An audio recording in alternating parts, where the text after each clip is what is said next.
السلام علیکم، میں ہوں تہمینہ شیخ۔ راولپنڈی میں دل دہلا دینے والا واقعہ پیش آیا ہے۔ یہ کیس جو میں آپ کو سنانے لگی ہوں، یہ کیس سننے کے بعد آپ کو ایسا محسوس ہوگا کہ شاید میں کوئی آپ کو انڈین فلم کی سٹوری سنا رہی ہوں، جبکہ ایسا نہیں ہے۔ میں ایویڈنس کے ساتھ ڈیٹیلز بتاؤں گی تو پھر جا کے آپ کو سمجھ آئے گا کہ بعض اوقات ایسا بھی ہو جاتا ہے زندگی میں۔ 5 نومبر کو صبح 9 بجے کروڑ پتی خاندان کی اکلوتی بہو کی طبیعت ہوئی خراب، چکرانے لگی، الٹیاں آنے لگی۔ شوہر نے دیکھا، فوراً سے لپکا اور اپنی بیوی کو سنبھالا، ریسکیو کو کال کی اور پھر پوچھا کیا ہو گیا، پانی پلانے کی کوشش کرنے لگا۔ بیوی نے آگے سے جواب دیا، میں اب نہیں بچوں گی، میں مر جاؤں گی، میں نے گندم کی گولیاں کھا لی ہیں۔ کہا کیا بول رہی ہو تم، کیوں کھائی تم نے؟ تو جواب آیا، وہ میں نہیں بتا سکتی۔ اتنے میں ریسکیو والے آ گئے، فوراً سے پیشنٹ کو سنبھالا، ایمبولینس میں ڈالا اور ہاسپٹل لے جانے لگے۔ سارے راستے شوہر یہی پوچھتا رہا، ہوا کیا، بتاؤ کچھ، ہوا کیا، کیوں کھائیں؟ کہتی ہے، مجھے معاف کر دینا، مجھ پر شیطان آ گیا تھا۔ 4 سال سے ایک آدمی کے ساتھ میں ناجائز مراسم میں تھی، میں نے تمہیں پتہ نہیں لگنے دیا۔ مجھے ایسا لگتا تھا کہ وہ میرا واقعی ہمدرد ہے، مجھ سے بڑی محبت کرتا ہے، لیکن اصل میں وہ محبت کا ڈرامہ کر کے اس کے پیچھے اس نے بڑی گیم ڈال دی ہے، بڑا کھیل کھیلا ہے۔ میں نے اپنی زندگی اسی وجہ سے ختم کر لی ہے۔ شوہر ہکا بکا سن رہا ہے کہ کیا بول رہی ہے۔ ساتھ بیچارے کے پسینے چھوٹے ہوئے شریف آدمی کے۔ نام بتاؤ کون ہے وہ؟ جواب آگے سے دیتی ہے، میں نے سب کچھ ڈیٹیل کے ساتھ ویڈیو میں بتایا ہے، گھر جا کے میرے موبائل کو کھولنا میرے مرنے کے بعد، اور اس میں ویڈیوز ہیں، ان ویڈیوز کو سنو گے تو سب پتہ چل جائے گا۔ اتنے میں ہاسپٹل آ گیا، ڈاکٹرز نے فوراً سے پیشنٹ کو ہینڈ اوور کیا اور انڈر آبزرویشن ٹریٹمنٹ شروع کی، اور اسی دوران اس کی موت واقع ہو گئی۔ تو پھر اس کا شوہر واپس گھر آ گیا روتے روتے، آتے سار موبائل پکڑا اور گیلری اوپن کی تو دیکھا اس میں جو ویڈیوز پڑی تھیں، اور دیکھنے کے بعد بے بسی کے ساتھ چیخیں مار مار کے رونے لگا۔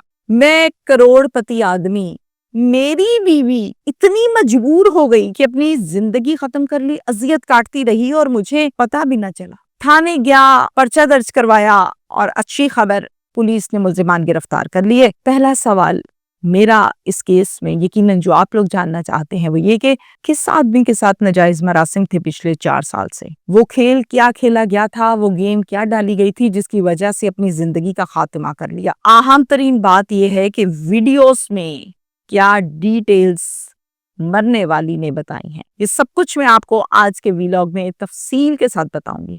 راولپنڈی میں یہ افسوسناک واقعہ پیش آیا ہے، علاقہ سٹی پیلس میں۔ گھر کے جو سربراہ ہیں ان کا نام ہے شیراز آفتاب۔ شیراز آفتاب کی بیوی ہے نادیہ، اور نادیہ کی عمر لگ بھگ کوئی 40 سے 45 کی بریکٹ میں آتی ہے۔ ایک ہی اللہ نے بیٹی دی اور وہ اکلوتی بیٹی ہے، 11 سال اس ٹائم بچی کی عمر ہے۔ شیراز کے والد کا نام ہے شیخ آفتاب۔ شیخ آفتاب صاحب مارکیٹ کے ایک بڑے تاجر مانے جاتے ہیں، اور ساتھ میں اسی مارکیٹ میں ان کی کلوتھ ہاؤس کے نام سے راولپنڈی کی مشہور دکانیں بھی ہیں۔ اسی کاروبار کو شیراز اپنے والد صاحب کے ساتھ مل کر سنبھالتا تھا، اور یہ فیملی کروڑ پتی فیملی ہے۔ شیراز کی والدہ انتقال فرما چکی، اس لیے گھر پر شیراز، اس کے والد صاحب، اس کی بیوی اور ایک بیٹی 11 سال والی ہوتے ہیں۔ باپ بیٹا مل کر کام پہ چلے جاتے ہیں، اور اکثر ان کی واپسی کبھی شام میں اور کبھی رات میں ہوتی ہے، چونکہ کاروبار سنبھالتے ہیں دونوں۔ ان کا ایک خاندانی جولر ہے جس کا نام عدیل ہے۔ خاندان میں جب بھی کوئی شادی بیاہ آتا، کوئی جولری کی ریپیئرنگ ہوتی، کوئی کام کروانا ہوتا تو عدیل کو گھر پر بلایا جاتا، اسی سے خریداری کی جاتی۔ اب عدیل بھی چونکہ ایک جولر ہے تو وہ بھی کوئی کمزور نہیں ہے، وہ بھی تگڑا آدمی ہے۔ اس کی اپنی بہترین قسم کی گولڈ شاپ ہے۔ نادیہ اکثر اوقات عدیل کو گھر بلواتی، جولری دکھاتی، اور جولری دکھا کر ڈیزائن بدلواتی، اپڈیٹ کرواتی، اس کو لیٹسٹ ڈیزائنز لیتی، کبھی نگ لگوا لیے، کبھی کلر چینج کرا لیا، کبھی پالش کروانی ہے۔ تو یہ سب کام کروانے کے لیے نادیہ عدیل کو گھر بلاتی تھی۔ عدیل آتا تھا اور اس کو سمجھاتی تھی، اس سے کراتی تھی۔ اسی دوران آنے جانے میں نادیہ کے عدیل کے ساتھ ناجائز مراسم قائم ہو گئے۔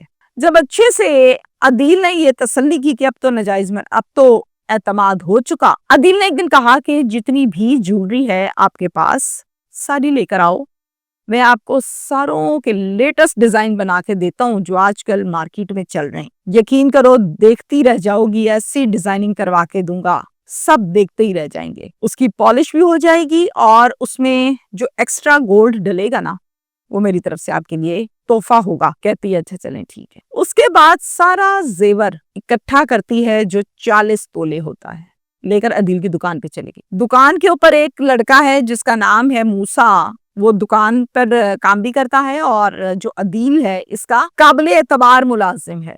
موسیٰ کے ہاتھ میں دیتی ہے زیور، یہ پکڑو۔ موسیٰ پکڑ لیتا ہے اور کہتا ہے باجی کیا ڈیزائن فائنل کیے ہیں آپ کی جویلری کے لیے، آپ دیکھیں گی نا تو آپ دیکھتی رہ جائیں گی۔ کہتی ہے اچھا چلو ٹھیک۔ پھر نیکسٹ ملاقات میں عدیل نے نادیہ سے یہ کہا میں نے مائکرو فائنانس بینک میں کچھ لون اپلائی کیا ہے، صرف گارنٹی کے طور پر 1-2 جگہ پر سائن کی ضرورت ہے تمہارے، کیا دے دو گی؟ کہتی ہے ہاں ضرور، کیوں نہیں۔ پھر یہ اس کو لے کر بینک جاتا ہے اور بینک میں ایک لڑکا بینکر نام ہے اس کا جواد، اس کے پاس سیدھا چلے جاتا ہے، سلام دعا کرتے ہیں، بیٹھ جاتے ہیں۔ پھر جواد بہت سارے ڈاکیومنٹس پر اس کے سائن لیتا ہے نادیہ کے اور ساتھ میں تھم پرنٹ لیتا ہے اور کہتا ہے سر فارمیلٹی کمپلیٹ ہو گئی، آپ جا سکتے ہیں۔ اب یہ آتے جاتے اکٹھے ملنا ملانا تو شوہر کو پتا کیوں نہ چلا، وہ اس لیے کہ باپ اور بیٹا چلے جاتے تھے کام پہ اور بیٹی ہوتی تھی اسکول یا اکیڈمی، اس ٹائم پہ یہ عدیل کے ساتھ جایا کرتی تھی۔ کافی دن گزر گئے تو یہ جب بھی پوچھتی زیور تیار نہیں ہوا، زیور کب ہوگا، زیور کب تیار ہوگا، ہر مرتبہ عدیل آگے سے یہی کہتا تھوڑا سا کام رہ گیا ہے، تھوڑا سا کام رہ گیا ہے، بس ہو جاتا ہے، بس ہو جاتا ہے۔ جناب یہ سنتی اور پھر خاموش ہو جاتی۔ ایک دن کہتی ہے عدیل تمہیں پتا ہے نا کہ میں نے چھپ کر تمہیں زیور دیا ہے، شیراز کو نہیں پتا کہ میں نے تمہیں زیور دیا ہے، شیراز کے پاس بھی چابی ہے لاکر کی، وہ جب دیکھے گا کہ لاکر میں پڑا ہی نہیں ہے زیور تو میں کیا جواب دوں گی، ساری بات کھل جانی ہے، عزت خراب ہو جائے گی۔ مجھے جتنا بھی ہو گیا نہیں ہوا، جس حالت میں ہے مجھے تم لا دو، بس مجھے بہت ڈر لگ رہا ہے عزت نہ خراب ہو جائے۔ جھگڑا ہونے لگا اس بات پر۔ آگے سے جناب اس مرتبہ عدیل نے کیا جواب دیا سنیں، کہتا ہے کوئی زیور شیور نہیں ہے، چپ کر کے بیٹھو اور زیادہ جھگڑا مت کرو، ہر بات پہ لڑتی ہو تم، زیور شیور تمہیں کوئی نہیں ملنا۔ کیوں نہیں ملنا مجھے میرا زیور؟ اس پر یہ لوگ خوب جھگڑے۔ اب نادیہ کے دل میں یہ بات پیدا ہو گئی کہ چکر کیا ہے، معاملہ کیا ہے بھائی۔ یہ کھوج لگانے کے لیے اسی بینک میں چلے گی، مائکرو فائنانس بینک۔ وہاں جا کے پتہ یہ چلا کہ 40 تولے زیور میں سے 1.5 کروڑ مالیت کا جتنا زیور بنتا ہے اتنا بینک میں گارنٹی کے طور پہ رکھوا کے 1.5 کروڑ روپے کا قرضہ حاصل کیا ہے نادیہ نے۔ یہی وہ سائن تھے جو اس سے کروائے گئے تھے، یعنی سارے فراڈ کا پتا چلا اور اس فراڈ میں جواد بینکر بھی شامل تھا جس کی ٹیبل پر جا کر بیٹھے تھے۔ عدیل کو کال کی اور کہا عدیل مجھے سب پتہ چل گیا ہے تم نے میرے ساتھ جو ڈرامہ کیا ہے، اب مہربانی کرو اور مجھے میرا زیور دے دو، میں تمہاری منت کرتی ہوں، تمہیں خدا کا واسطہ ہے، تمہیں اللہ کا واسطہ ہے، بس کر دو، میری کم بختی ہو جائے گی، تمہیں نہیں پتا۔ نادیہ تم جتنا مرضی مجھے کہو، کوئی زیور تمہیں اب نہیں ملنا، بات ختم ہو گئی۔ اگر تم نے شیراز کو بتانا ہے تو شوق سے بتاؤ، میرا کچھ نہیں جانا، تمہیں اس نے فارغ کر دینا طلاق دے کے، اور یہ جو اکلوتی بہو ہے نا پوری مارکیٹ میں، اس کی عزت اور اس کے سسر کی عزت، اس کے خاندان کی عزت ملیا میٹ ہو جائے گی۔ شیخوں کی بہو ایسی نکلی، یاد رکھنا یہ ہونا ہے تمہارے ساتھ مارکیٹ میں۔ یہ سننے کی دیر تھی کہ نادیہ اندر ہی اندر گھٹ گئی اور ایک حساب کی مر گئی کہ ایسا ہو جائے گا، تسلیم نہ کر سکی کیونکہ حقیقت یہی تھی۔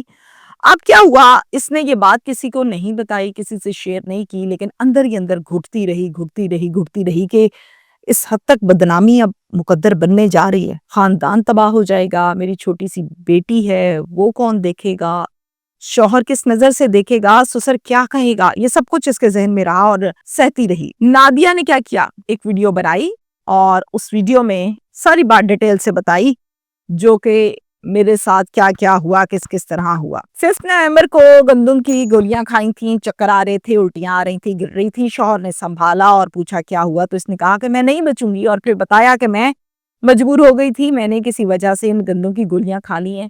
شوہر نے پوچھا وہ کون تھا اور اس نے کہا کہ وہ ویڈیو گھر جا کے دیکھنا، میں بنا کر آئی ہوں میرے موبائل میں، میرے مرنے کے بعد اس ویڈیو کی ذکر ہو رہا ہے جو میں نے آپ کو انٹرو میں بتایا۔